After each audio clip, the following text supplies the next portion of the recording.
Nah ini tadi pertanyaan, apakah satu audiens, satu USP bisa jadi iya, bisa jadi beda audiens, beda USP-nya. 5 tipe dari 5 tipe audiens itu USP-nya setiap tipe itu satu atau bisa satu USP untuk satu. Idealnya satu. Jadi setelah kita menentukan ya, teman-teman, setelah kita menentukan ya, setelah menentukan target audiens, setelah menentukan USP, kita cek audiens yang manakah yang pas dengan USP yang saya pilih.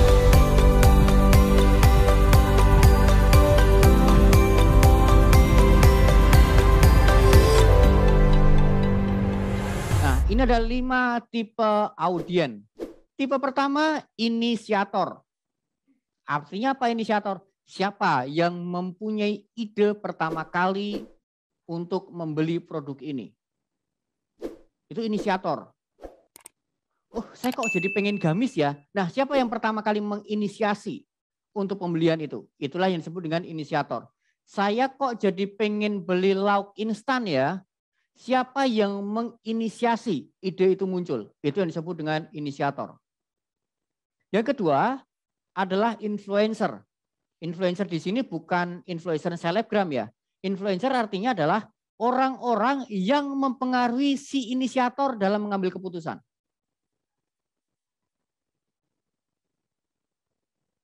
Itu yang disebut dengan influencer. Ini yang influencer akan mempengaruhi inisiator untuk membeli atau tidaknya. Ini yang disebut dengan influencer. Misalnya kalau mau beli TV, influencernya siapa? Istrinya itu sudah pasti. Sudah pasti ya, iya kan? Ada kan? Pak Darmoyo punya pengalaman? Oke. Pengalaman Mas, banyak. Banyak ya. Oke ya, itu influencer yang harus mempengaruhi. Ini Mas. Kenapa? Oh, Pak Ziko juga ya punya pengalaman yang sama.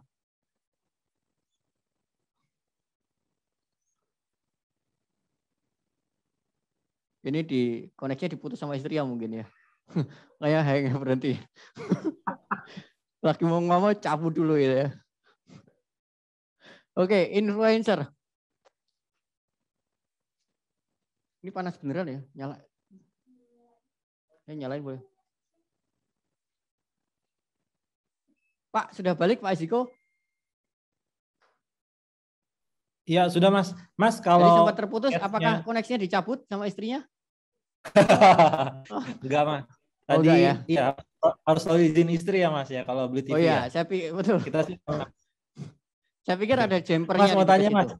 Oh iya, silakan Pak. Ya, mau tanya Mas.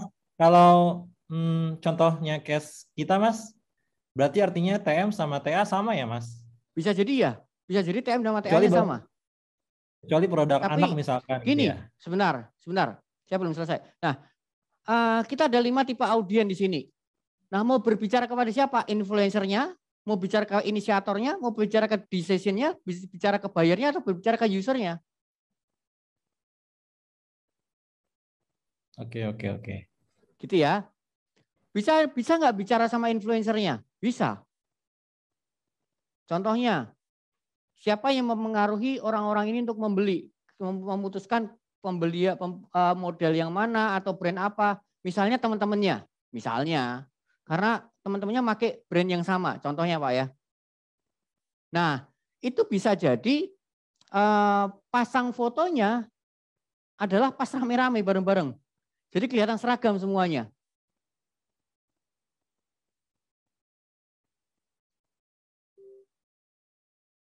Oke, itu influencer. Siapa yang mempengaruhi inisiator untuk membeli atau tidak membeli. Nah, ini kalau dalam perusahaan, kan ada orang-orang yang bisa mempengaruhi pengambilan sebuah keputusan. Maka orang-orang itu wajib mendapatkan komunikasi dari brand kita. Karena bisa jadi inisiatornya udah pengen banget di dalam perusahaan. Tapi influencernya, orang-orang yang mempengaruhi, orang HRD mungkin, orang keuangan mungkin. Ketika tidak terkondisikan, maka bisa jadi pengambilan keputusan jadi inisiatornya jadi gagal. Oh gitu ya ternyata ya kata inisiator. Oh ternyata brand ini agensi ini nggak bagus ya. Nah sang inisiator dari CEO misalnya nggak jadi pesan ke agensi tertentu karena dipengaruhi oleh influencernya. Itu yang kedua, ya influencer. Yang ketiga adalah decision, yang mengambil keputusan pembelian. Biasanya di sini pemegang anggaran.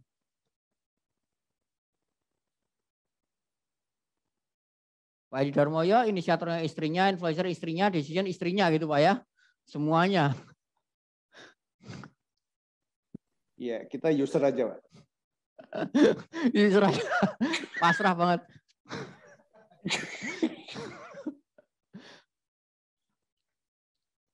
Oke, decision yang mengambil keputusan pembelian. Siapa pemegang anggarannya? Siapa yang memutuskan antara beli dan tidak membeli? Nah, itu masuk ke decision. Misalnya Pak Darmoyo sudah pengen banget nih beli TV. Influencernya, anak-anaknya mungkin nggak jadi influencer. Oh, sangat mungkin sekali. Contoh misalnya, kenapa mobil Kijang pasang iklan di majalah Bobo, majalah anak-anak? Karena anak-anak influencernya. Dalam keputusan pembelian mobil. Nah, kalau mau ngiklan sama target audien, nah target audiennya siapa? Contoh mobil Kijang ya. Kita ambil sampel mobil Kijang. Target audiens sama target audiennya ada influencernya. Mobil Kijang, influencernya adalah anak-anak. Oke, berarti target audiennya adalah anak-anak. Oke, yang paling penting buat anak-anak waktu bepergian apa? Satu, misalnya nyaman tidur, lega. Bisa bawa mainan banyak. Nah, maka ketika iklan di Bobo yang disampaikan ininya. Nggak usah ngomongin mesin, nggak usah ngomongin bensin. Nggak kepake. Nah ini tadi pertanyaan, apakah satu audien, satu USP? Bisa jadi iya. Bisa jadi beda audien, beda USP-nya. Dalam kasus konteks mobil Kijang ini tadi, apabila target audiennya adalah anak-anak, maka tidak perlu membawa USP-nya, iritnya. Karena audien anak-anak tidak membutuhkan itu. Tidak penting buat anak-anak tentang irit mobilnya.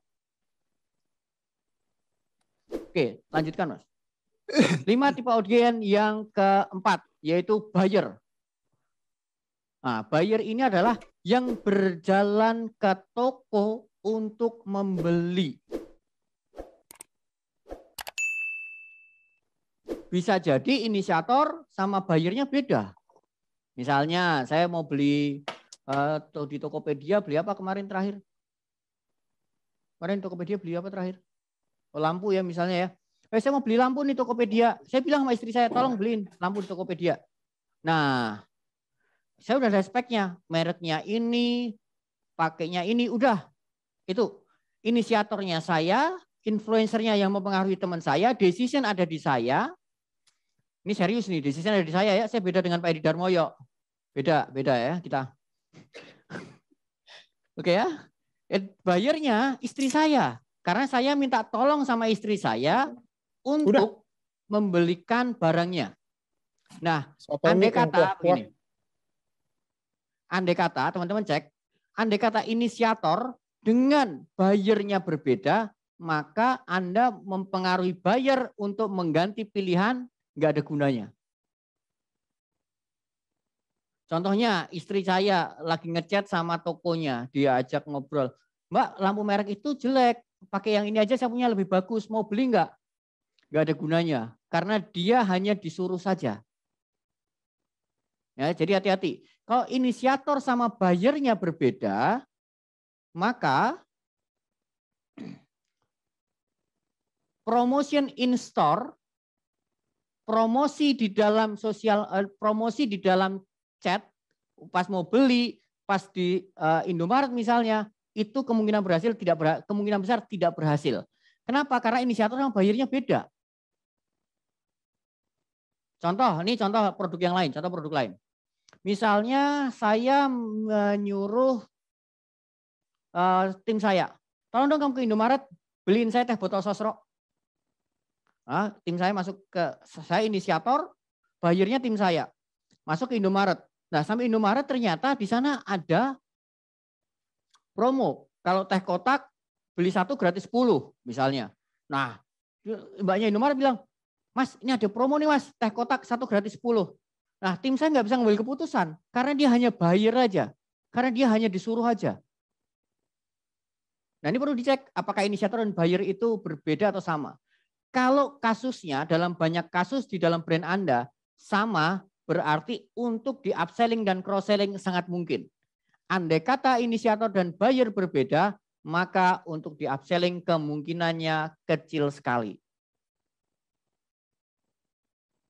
Yang terakhir adalah user. Nah, yang terakhir adalah user. Nah, sekarang sebelum saya minta teman-teman untuk mendefinisikan mau berbicara kepada target audiens yang mana, apakah ada pertanyaan sebelum kita mengerjakan tugas itu? Silakan teman-teman. Halo, Mas Dodi. Ya. Boleh nanya Silakan tentang Pak Ziko. Pak Ziko, bukan ya? Leno, Mas. Oh, Mas Leno. Silakan Mas Leno. Ini mau nanya tentang USP tadi sih, Mas Dodi. Itu kan Oh, ada USP, oke. kita tentuin satu. Nah, kalau kita kasusnya di Instagram itu kan kita sehari posting 3 tuh. Ya. Nah, itu kira-kira komposisinya berapa ya kita komunikasikan ininya, USP-nya? Atau per bulan? Baik, gini Mas, kita fokus dulu ya. Nanti ingatkan saya untuk menjawab. Kita fokus dulu tentang pemilihan USP-nya dulu. Fokus ke situ dulu ya. Oke, siap-siap. Ya, kita sampai selesai dulu di bab ini supaya nggak kemana-mana, supaya nggak fokusnya terarah, bahwa kita dapetin core message-nya dulu. Oke, siap Mas Dodi. Thank you. Gitu ya Mas Leno ya. Baik, ada yang mau tanya lagi sebelum kita berlatih bersama menentukan target audiens untuk brand kita? Mau tanya Mas, itu kalau Oke, silakan Pak Fajar. 5 tipe audiens itu USP-nya setiap tipe itu satu atau bisa satu USP? Satu. Oh, satu. Satu. Idealnya satu. Mana yang utama? Idealnya satu. Ya. Jadi setelah kita menentukan ya, teman-teman, setelah menentukan target audiens, setelah menentukan USP, kita cek audiens yang manakah yang pas dengan USP yang saya pilih. Audiens yang manakah yang membutuhkan USP yang saya tawarkan. Nah, nanti pada tahapnya prosesnya bisa dibalik. Tentukan target audiensnya dulu. Mau ngomong sama siapa nih? Kira-kira USP mana yang relevan? Itu bisa juga.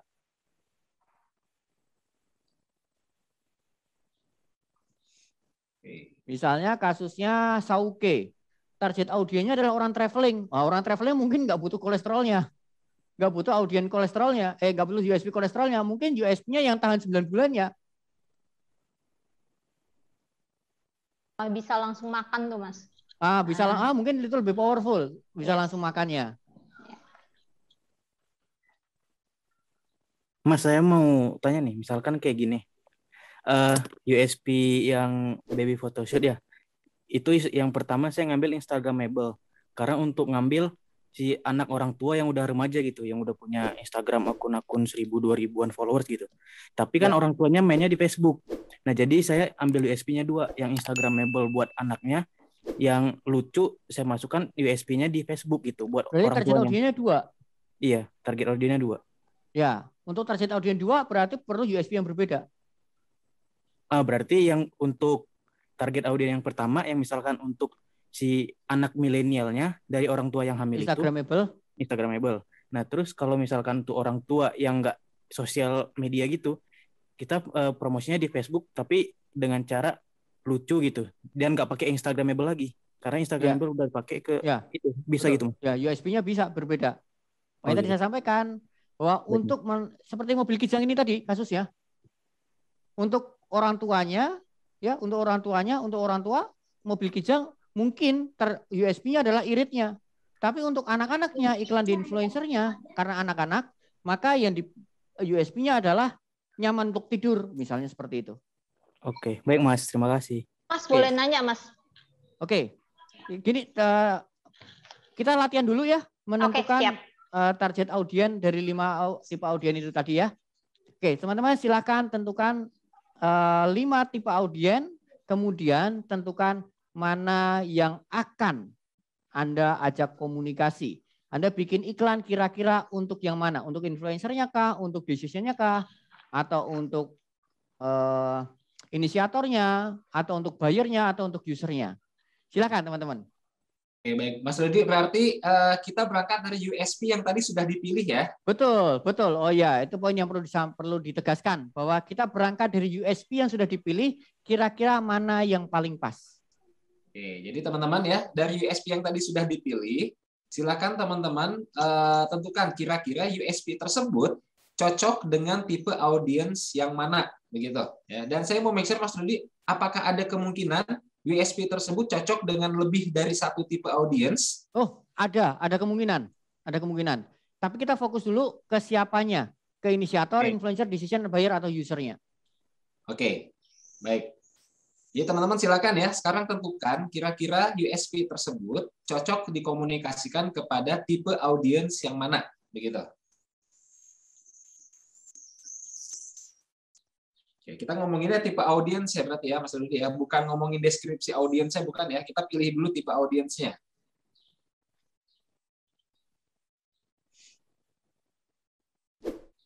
Bagi teman-teman yang sudah menentukan kira-kira USP yang tadi sudah dipilih, itu cocoknya untuk ngomong ke tipe audiens yang mana, boleh cantumkan di kolom chat ya. USP-nya apa, tipe audiensnya apa. Nah, silakan cantumkan ya. USP-nya apa, tipe audiensnya yang mana, silakan.